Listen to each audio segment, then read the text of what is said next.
Assalamualaikum warahmatullahi wabarakatuh. Saya Nailul Mona, dari Prodi PBSI semester 3, ingin sedikit menjelaskan tentang materi bab 7 penilaian berbasis kelas. Pengertian penilaian berbasis kelas. Penilaian berbasis kelas adalah asesmen. Maksudnya, data dan informasi berbasis kelas merupakan salah satu bukti yang dapat digunakan untuk mengukur keberhasilan suatu program pendidikan. Tujuan pendidikan yang dimaksud adalah standar kompetensi dasar, dan indikator pencapaian hasil belajar yang dapat dalam kurikulum. Unsur-unsur penilaiannya, yang pertama, penilaian prestasi belajar, achievement assessment. Penilaian performance assessment. Yang ketiga, penilaian alternatif atau alternative assessment. Yang keempat, penilaian autentik atau authentic assessment. Yang kelima, penilaian portofolio atau portfolio assessment.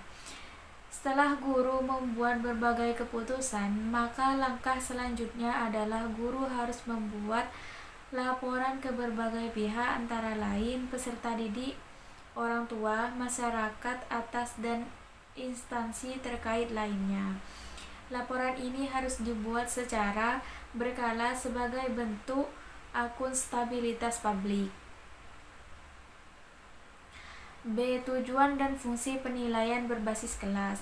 Tujuan umum penilaian berbasis kelas adalah untuk memberikan penghargaan terhadap pencapaian hasil belajar peserta didik dan memperbaiki program kegiatan pembelajaran. Fungsi penelitian berbasis kelas bagi peserta didik dan guru adalah untuk yang pertama, membantu peserta didik dalam menjadikan dirinya dengan mengubah atau mengembangkan perilakunya ke arah yang lebih baik dan maju. Yang kedua, membantu peserta didik mendapat kepuasan atas apa yang telah dikerjakannya.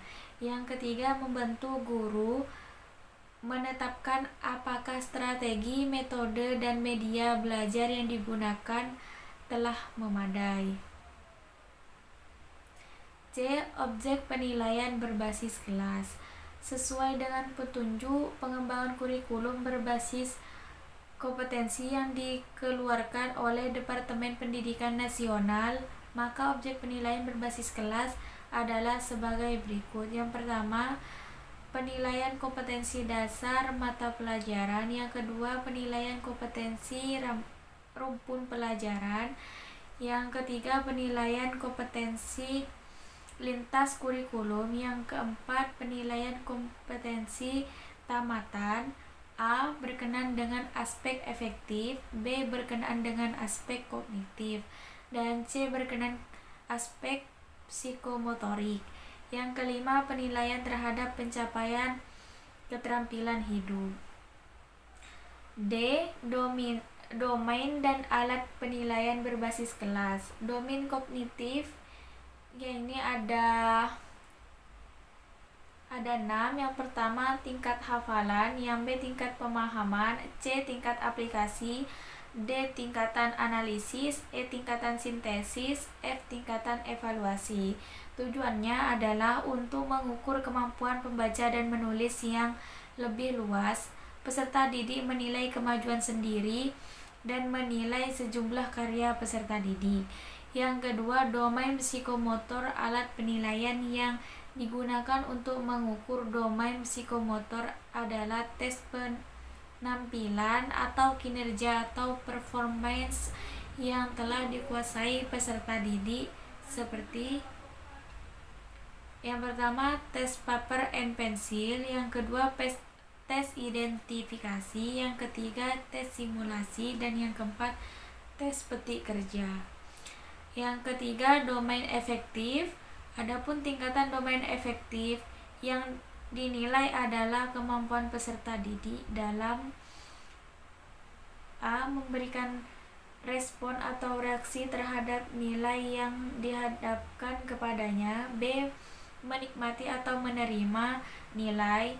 Yang C. Menilai valuin atau ditinjau dari segi baik buruk. Yang keempat, penerapan atau mempraktikkan nilai. Prinsip-prinsip penilaian berbasis kelas. Pusat Kurikulum Balitbang Depdiknas 2002 menjelaskan bahwa secara umum penilaian berbasis kelas harus memenuhi prinsip-prinsip atau valid, mendidik, berorientasi pada potensi, adil dan objektif, terbuka, kesinambungan, menyeluruh dan bermakna. Yang F. Manfaat hasil penilaian berbasis kelas. Penilaian berbasis kelas sangat bermanfaat bagi guru, orang tua, dan peserta didik. Bagi guru, penilaian berbasis kelas bermanfaat untuk mengetahui kemajuan dan hasil belajar peserta didik, mendiagnosa kesulitan belajar, memberikan umpan balik untuk perbaikan proses pembelajaran, menentukan kenaikan kelas, dan memotivasi peserta didik untuk belajar lebih baik. Mungkin hanya itu saja yang bisa saya jelaskan. Sekian dari saya. Wassalamualaikum warahmatullahi wabarakatuh.